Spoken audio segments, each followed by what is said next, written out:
Hi, welcome to video lecture series on CS22076 server-side programming.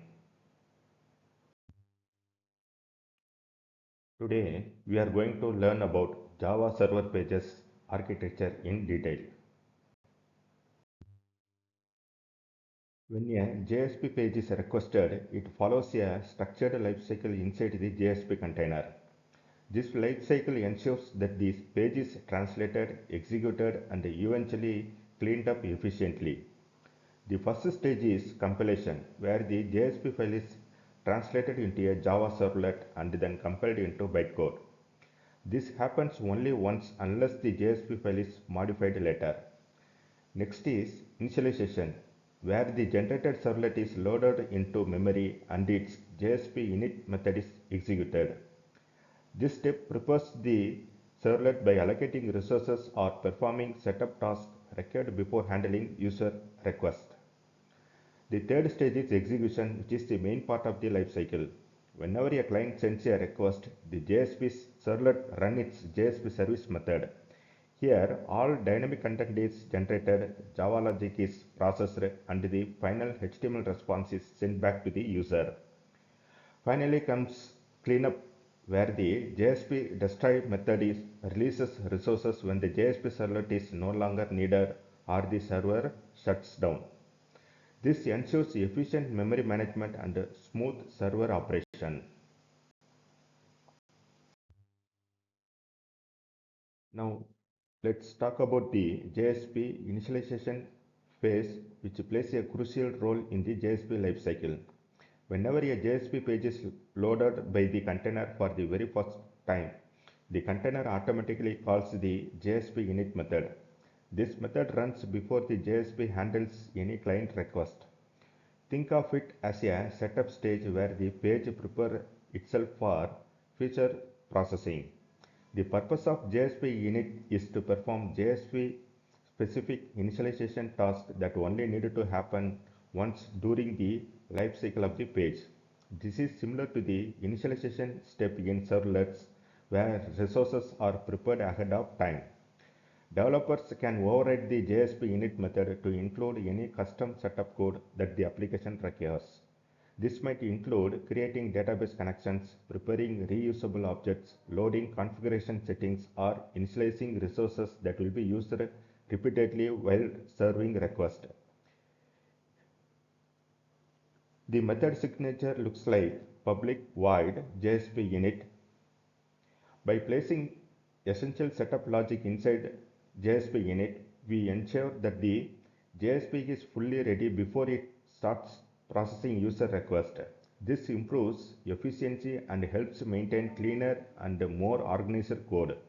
In short, JSP init allows the JSP to perform all its important preparation work just once, ensuring a smoother and more efficient execution of the page during its operational lifecycle.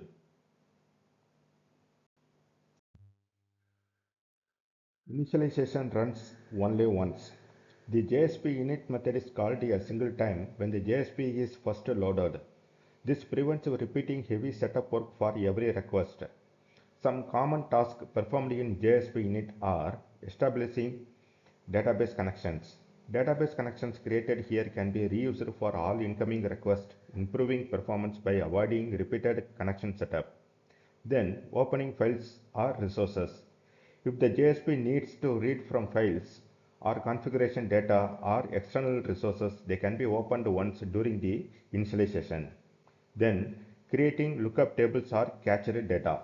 Frequently used data can be preloaded into memory so that JSP can access it quickly without recalculating or refetching it each time.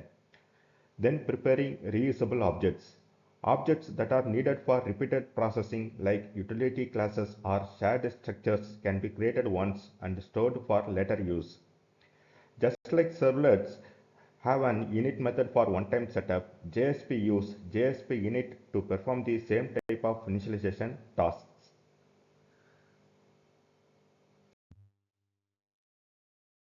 Now, let's look at the execution phase of a JSP page. Once the JSP has been initialized, it begins the part of its life cycle where it actively handles client request.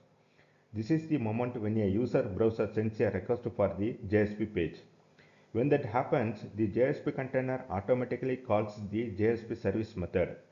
This method is the core of the execution phase because it runs every single time a request is made to the page. It doesn't matter whether the request is a get or post method. JSP service is responsible for managing it. Inside this method, we write the code that processes the request and prepares the response that will be sent back to the browser. This includes reading user inputs, generating dynamic content, and ultimately producing the HTML output the client sees. So, in summary, JSP service is the method that handles all request processing and response creation throughout the entire active life cycle of the JSP. Whenever a client sends a request to the JSP page, the JSP service method automatically receives two important objects. First, it gets the HTTP servlet request, which contains all the details from the client such as form data, parameters, headers, and the type of request being made.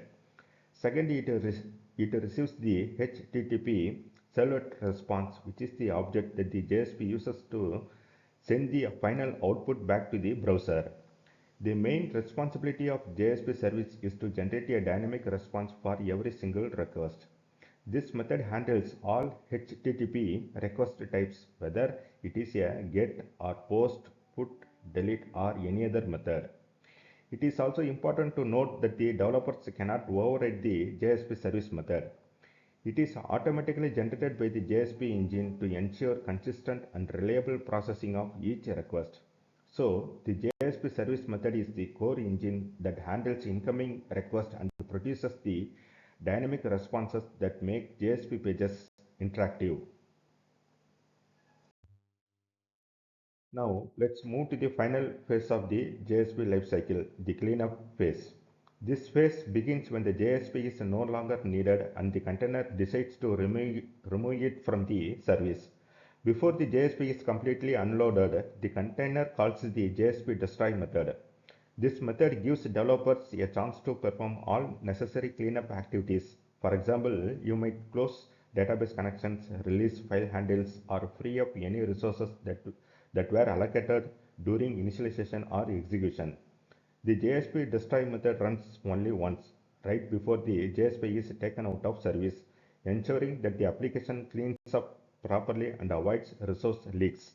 So, in short, JSP destroy marks the graceful shutdown of a JSP page, allowing it to wrap up its task before it's fully removed.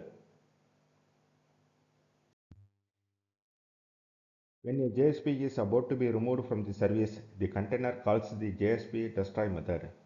This is the point where developers can step in and perform all the necessary cleanup tasks before the JSP is completely destroyed.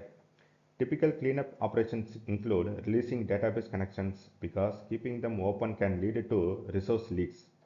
You may also close any open files or external resources that were used during the execution of the page. Another common task is clearing cached data or temporary objects that the JSP created. The key thing to remember is that JSP destroy is executed only once, right at the moment when the JSP is being taken out of service.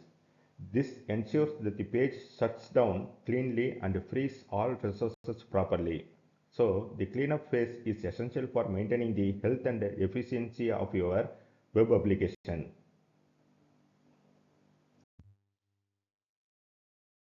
Now, let us see the summary of this video lecture. A JSP page is first translated into a servlet and then compiled. The container loads it and calls JSP init for initialization. For every request, the JSP service method executes to generate the response. When the JSP is no longer needed, the container calls JSP destroy to release resources and perform cleanup.